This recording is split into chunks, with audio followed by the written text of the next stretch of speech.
Ata Diop, une jeune mère immigrée, a été surprise en train d'allaiter sa fille dans le bureau du président d'une grande entreprise parisienne. Elle a cru qu'elle serait immédiatement renvoyée, mais ce que son patron a fait ensuite a laissé tout le monde sans voix. Paris se réveillait sous un ciel gris en ce mardi matin. Dans le 8e arrondissement, Ayata ajustait une dernière fois son uniforme bleu de Télénova avant de quitter son petit appartement. À 24 ans, elle portait sur ses épaules le poids d'être une mère célibataire dans une ville qui n'était pas la sienne. Aminata, sa fille de 4 mois, dormait paisiblement dans un berceau improvisé près du lit. « Bonjour ma chérie », lança Madame Claudine en ouvrant la porte. Voisine française d'une 60aine d'années, elle était devenue comme une seconde mère pour Ayata depuis son arrivée du Sénégal. « Comment va la petite princesse aujourd'hui ? Elle dort comme un ange. Merci encore de vous occuper d'elle, Madame Claudine. Mais voyons, tu sais bien que je l'adore, cette petite. » Ayata embrassa le front d'Aminata et sortit en courant pour ne pas rater le métro. Chez Télénova, un géant des télécommunications situé au cœur de Paris, elle travaillait comme agent d'entretien depuis 8 mois. Un emploi honnête qui payait les factures et lui permettait d'envoyer un peu d'argent à sa famille restée au Sénégal. « Ayata, tu es en retard aujourd'hui », plaisanta Fatou Bamba, sa superviseure. Fatou, une femme noire de 45 ans, également originaire du Sénégal, travaillait dans l'entreprise depuis 15 ans. « Désolée, Fatou, Aminata s'est réveillée plusieurs fois cette nuit. »« Je comprends, ma belle, j'ai élevé 3 enfants toute seule. Je sais ce que c'est. » Fatou lui sourit avec tendresse. « Quand ils étaient petits, il m'arrivait de pleurer aux toilettes tellement je me sentais dépassée. » Les 2 femmes commencèrent à nettoyer les bureaux du 10e étage. Ayata accomplissait son travail avec soin en pensant que chaque bureau dépoussiéré, chaque sol bien nettoyé était un pas de plus vers une vie meilleure pour sa fille. Vers 2 heures de l'après-midi, le téléphone d'Ayata sonna. C'était Madame Claudine dont la voix semblait agitée. « Ayata, ma chérie, Aminata n'arrête pas de pleurer. J'ai essayé le biberon 3 fois, rien à faire. Je lui ai changé sa couche. Je lui ai chanté des chansons. Je l'ai bercée. Je ne sais plus quoi faire. » Le cœur d'Ayata s'emballa. Ses mains se mirent à trembler. « Elle a de la fièvre ? Elle n'est pas chaude, mais elle pleure depuis 1 heure sans s'arrêter. Je crois qu'elle veut téter. Mon Dieu !» Ayata regarda autour d'elle, paniquée. Comment pouvait-elle quitter son poste ? « Madame Claudine, vous pourriez l'amener ici ? » « Bien sûr, ma chérie, je prends un taxi tout de suite. » Ayata raccrocha, les mains tremblantes. Fatou remarqua son trouble. « Qu'est-ce qui se passe, ma fille ? » Aminata refuse le biberon. « Madame Claudine va l'amener ici. » « Je ne sais pas quoi faire, Fatou, si mon patron découvre ça. »« Calme-toi, respire. » Fatou posa ses mains sur les épaules d'Ayata. « On va trouver une solution. Le président de la boîte est parti hier à Londres. Il ne revient que demain. Son bureau est vide. Tu peux allaiter là-bas. » « Tu es sûre ? » ?»« J'ai la clé. J'ai nettoyé ce bureau pendant des années. Fais-moi confiance. » 1 heure plus tard, Madame Claudine arriva avec Aminata dans les bras. Le bébé pleurait si fort que tout le hall pouvait l'entendre. Fatou les conduisit rapidement jusqu'à l'ascenseur. « 10e étage, bureau du président », dit-elle en tendant la clé à Ayata. Le bureau était immense, avec un grand bureau en bois sombre et des baies vitrées donnant sur tout Paris. Ayata s'installa dans le fauteuil en cuir derrière le bureau et déboutonna sa blouse. Aminata s'arrêta instantanément de pleurer et se mit à téter avec appétit. « Ma petite, maman est là », murmura Ayata, sentant une vague de soulagement l'envahir. La tension dans ses épaules s'évapora. La chaleur dans sa poitrine n'était que pur amour. C'est à ce moment-là que la porte s'ouvrit. Malik Moreau, président de Télénova, se tenait dans l'embrasure. Son regard croisa celui d'Ayata. C'était un homme noir de 50 ans, élégant, avec une coupe impeccable et un costume qui valait plus qu'1 année de salaire d'Ayata. Ils se regardèrent en silence. Aminata était toujours insensible à ce qui se passait. Ayata sentit le sol se dérober sous ses pieds. Elle allait être renvoyée. Comment allait-elle nourrir sa fille? Pardon, monsieur, je vais partir tout de suite. Ayata tenta de se lever, mais Aminata tétait encore. Non. La voix de Malik était douce. Ne bougez pas, elle a encore faim. Ayata ne comprenait pas. Où était la colère, les cris, le licenciement? Ma réunion à Londres s'est terminée plus tôt, dit Malik en refermant la porte derrière lui. Vous travaillez ici? Oui, monsieur, je fais partie de l'équipe de nettoyage. La voix d'Ayata tremblait. Voici ma fille Aminata, elle ne voulait pas prendre le biberon. Et elle a quel âge? 4 mois, monsieur. Malik s'approcha lentement, comme s'il craignait de faire peur au bébé. Je peux. Ayata acquiesça. Malik tendit l'index et Aminata l'attrapa de sa petite main. Un sourire se dessina sur le visage du dirigeant. Elle est magnifique, comme sa mère. Ayata sentit ses joues chauffer. Merci, monsieur. Malik. Je m'appelle Malik. Il s'assit sur la chaise à côté d'elle. Et vous? Ayata Diop. C'est joli. C'est sénégalais. Oui, je suis arrivée à Paris il y a 2 ans. Seule, avec Aminata. Oui. Malik regarda de nouveau le bébé. Aminata avait fini de téter et l'observait avec des yeux curieux. Sans s'en rendre compte, elle lui sourit. Elle m'a souri, dit Malik, étonné. Elle vous aime bien. Vous accepteriez de dîner avec moi demain soir? La question lui échappa sans qu'il y pense vraiment. Ayata cligna plusieurs fois des yeux. Monsieur. Malik, corrigea Théil. Un dîner simple pour qu'on puisse discuter tranquillement. Je ne sais pas. Et Aminata? Amenez-la. Je connais un restaurant qui accueille les enfants. Ce soir-là, chez elle, Ayata raconta tout à Madame Claudine. Ma chérie, cet homme s'intéresse à toi. C'est une bonne chose. Mais c'est mon patron, Madame Claudine. Et moi, je ne suis qu'une femme de ménage. Tu es une femme intelligente, travailleuse et honnête.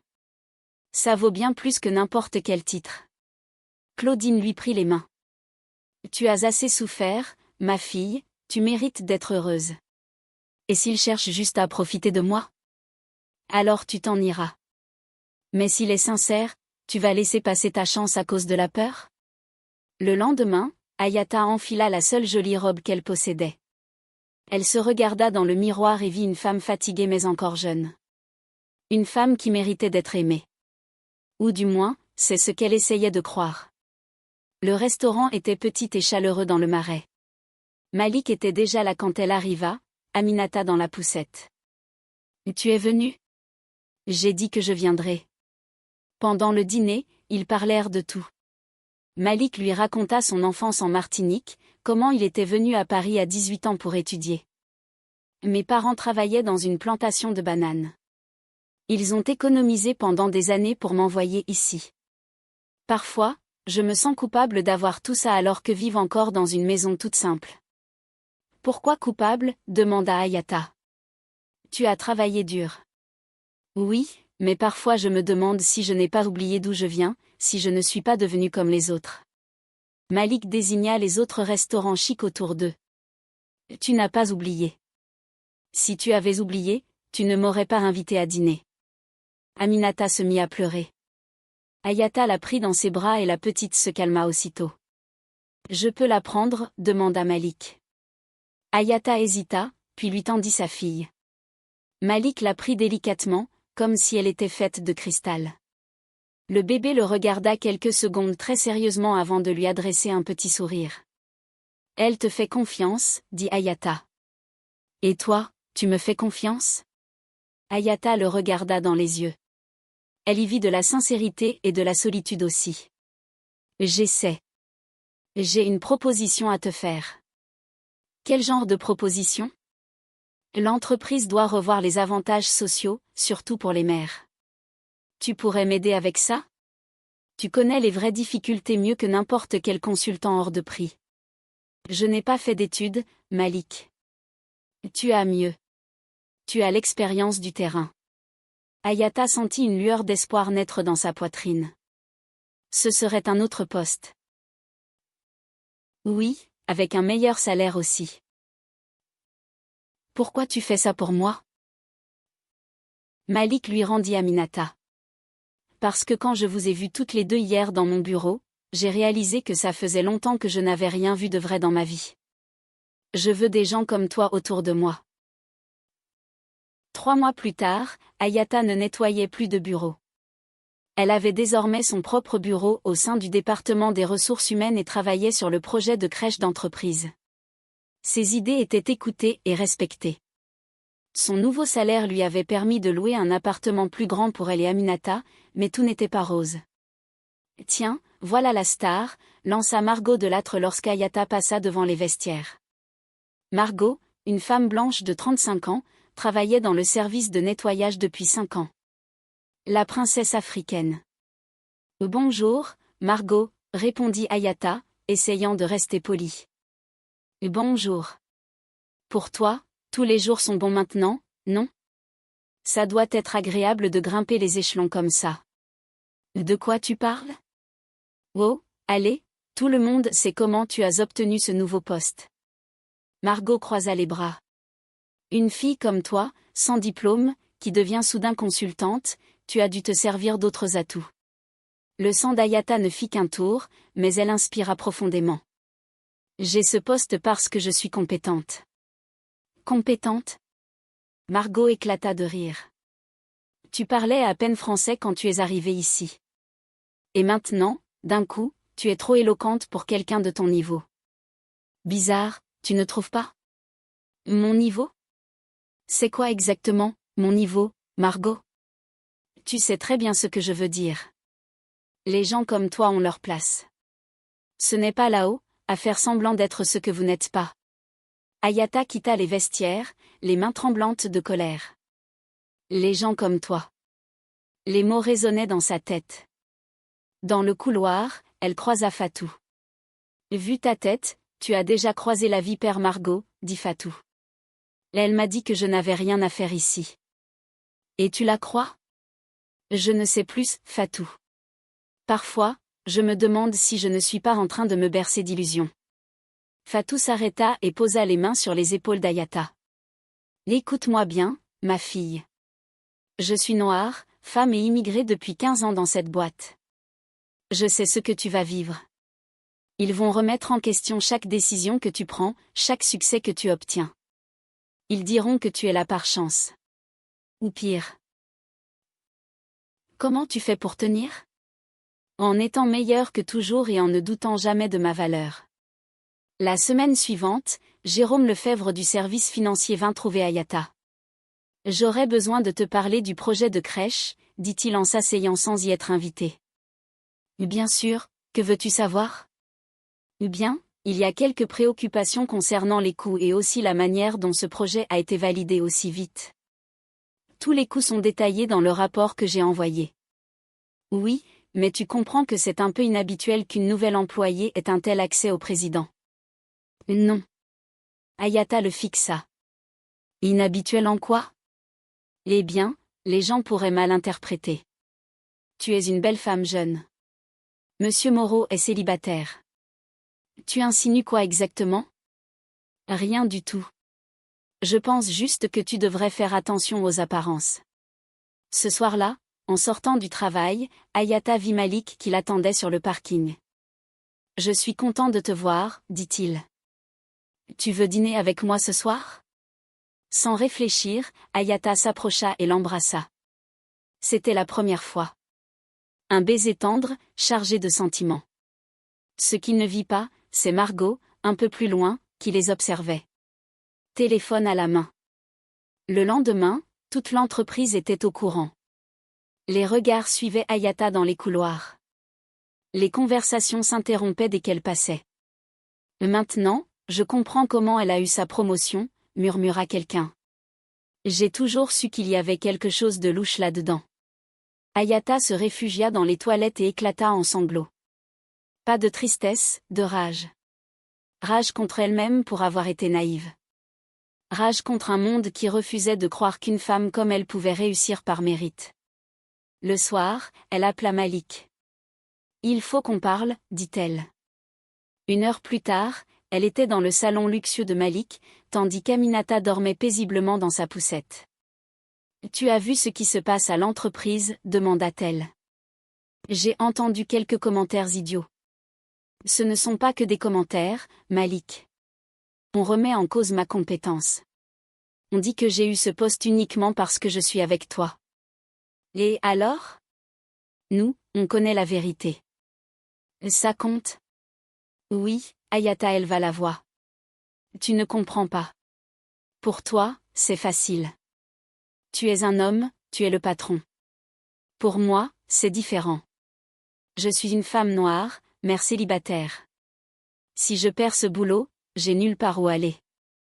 Tu ne perdras pas ton poste. Tu ne peux pas me protéger de tout. Les larmes coulaient sur ses joues. Peut-être qu'on devrait s'arrêter là avant que je perde tout. Tu ne peux pas être sérieuse. Je le suis. Je dois penser à Aminata. Elle est ma priorité. Malik resta silencieux un long moment. Si c'est ce que tu veux, c'est ce que je dois faire. La semaine suivante, le projet de crèche fut suspendu. Ayata retourna au service de nettoyage. Margot ne cachait pas sa joie. Vous voyez, à la fin, chacun retourne à sa place, déclara-t-elle aux autres employés. Ayata nettoyait les bureaux en silence. Ses mains bougeaient machinalement, mais son esprit était ailleurs. Elle pensait à toutes les idées qu'elle avait eues pour améliorer la vie des mères dans l'entreprise. Elle pensait à l'impact qu'elle aurait pu avoir. « Tu ne peux pas abandonner comme ça », lui dit Fatou un matin. « Je n'abandonne pas. J'accepte la réalité. » Quelle réalité ? Que tu ne mérites pas d'être là-haut ? La réalité, c'est que je ne peux pas risquer mon emploi. J'ai une fille à élever. Et quel exemple tu veux lui donner ? Qu'il faut toujours se contenter de moins que ce qu'on mérite ? Les mots de Fatou résonnèrent longtemps dans l'esprit d'Ayata. Le soir à la maison, elle prit Aminata dans ses bras et la regarda droit dans les yeux. « Maman a échoué, mon amour, j'ai eu une chance et je n'ai pas su la saisir. » Aminata sourit et balbutia quelque chose. Dans ce sourire, Ayata vit de l'espoir. Elle vit un avenir. Le lendemain, Malik apparut dans les vestiaires du personnel d'entretien. Tout le monde s'arrêta de travailler. « J'ai besoin de parler à Ayata, » dit-il. « Monsieur Moreau, que faites-vous ici ?» demanda-t-elle, surprise. « Je viens te faire une proposition. » « Non, Malik, on en a déjà parlé. Écoute-moi d'abord. Le conseil d'administration se réunit la semaine prochaine. Je veux que tu présentes le projet de crèche. Moi ? Mais ce projet a été annulé. Il n'a pas été annulé, seulement mis en pause. Et qui mieux que toi pour le défendre ? Tu l'as conçu. Ils ne m'écouteront pas. Ils le feront si tu parles avec conviction, si tu montres que tu maîtrises ton sujet. Ayata regarda autour d'elle. Toutes les employées écoutaient. Margot leva les yeux au ciel. Et si j'échoue ? Et si tu échoues, au moins tu auras essayé. Mais je suis convaincue que tu réussiras. Ayata passa les jours suivants à préparer sa présentation. Elle refit les calculs, réorganisa ses idées, anticipa toutes les questions possibles. Le jour de la réunion, elle enfila son plus beau tailleur et entra dans la salle du conseil. 12 hommes blancs, la plupart âgés de plus de 50 ans, l'observaient autour d'une immense table. « Messieurs, commença-t-elle. Je m'appelle Ayata Diop et je suis ici pour vous présenter le projet de crèche d'entreprise de Telenova. »« Vous êtes la femme de ménage ?» demanda l'un des membres. « Je suis employée de Telenova et je suis mère. » Pendant 20 minutes, Ayata détailla le projet. Elle parla de chiffres, de rentabilité, de productivité, mais surtout elle parla des mères de l'entreprise, de leurs difficultés, de l'impact réel qu'une crèche aurait sur leur vie. « C'est intéressant », dit le président du conseil. Avez-vous une expérience dans la gestion de projets de ce type? J'ai l'expérience d'être une mère qui travaille pour subvenir aux besoins de sa fille. J'ai l'expérience du terrain. Je sais ce qui marche et ce qui ne marche pas. Ce n'est pas tout à fait pareil. C'est exactement pareil. Vous pouvez engager des consultants hors de prix qui n'ont jamais dû choisir entre aller travailler ou rester auprès d'un enfant malade. Ou bien vous pouvez écouter quelqu'un qui vit cette réalité chaque jour. Le silence s'installa. Ayata inspira profondément et conclut. Ce projet ne concerne pas seulement une crèche. Il s'agit de reconnaître que les mères sont des professionnelles compétentes qui méritent des conditions leur permettant de donner le meilleur d'elles-mêmes. Il s'agit d'investir dans les personnes déjà ici, celles qui ont déjà fait leurs preuves. Après une longue discussion, le conseil approuva le projet à l'unanimité. En sortant de la salle, Ayata trouva Malik qui l'attendait dans le couloir. « Alors ? » « Approuvé, dit-elle, encore sous le choc. « Je savais que tu y arriverais. » Ils se regardèrent en silence un instant. « Et Malik, à propos de nous, tu n'as pas besoin de dire quoi que ce soit maintenant. Je sais que tu as besoin de temps. Je n'ai pas besoin de temps. J'ai besoin de respect pour moi et pour toi. Je t'ai toujours respecté. Je sais, mais je veux être sûr qu'on est ensemble pour les bonnes raisons. Pas parce que tu veux me protéger, pas parce que j'ai besoin d'aide. On est ensemble parce qu'on s'aime, dit simplement Malik. 6 mois plus tard, Ayata dirigeait le département du bien-être familial chez Telenova. La crèche fonctionnait et servait de modèle à d'autres entreprises. Margot avait démissionné après avoir été confrontée pour son comportement discriminatoire. Un dimanche après-midi, dans l'appartement qu'Ayata avait acheté, elle et Malik jouaient avec Aminata sur le tapis du salon. Aminata balbutia quelque chose et ils éclatèrent de rire.